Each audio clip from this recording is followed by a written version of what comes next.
So hello everyone, আবার চলে এসেছি নতুন একটা মিনি ভ্লগ নিয়ে। তো প্রথমে থেকে চা থেকে শুরু করলাম। তো আজকে বাড়িতে আছি, বৃষ্টির দিন, হালকা পাতলা বৃষ্টি হচ্ছে, বেশ ভাল লাগছে। আর এখানে জল জমে গেছিলো, অবস্থাটা খুব শোচনীয়।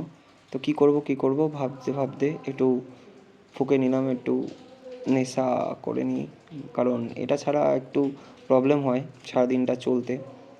তো ঠিক আছে, এটা কে না করে, সবাই করে। বাট চলে আসলাম রান্নাঘরে। এবার কী করব ভাবতে ভাবতে একটা রেসিপি বানালাম। এটাকে সবাই তোমরা ভাজা ভাত বলে চেনো। অমলেট দিয়ে, ঝোল দিয়ে, সব কিছু দিয়ে দারুণ লাগে। বাট এখানে আমার করতে গিয়ে প্রচণ্ড অবস্থা খারাপ হয়ে যায়, খুব অস্বস্তিকর লাগে। ভাই, কার ইচ্ছা করে সকাল সকাল উঠে রান্না করতে? যাই হোক, একটু বেরালাম, ভালো লাগছিল না।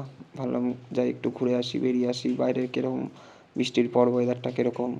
গোপটা দেখেছো আমার? যাই হোক, ওটাকে ইগনোর করো।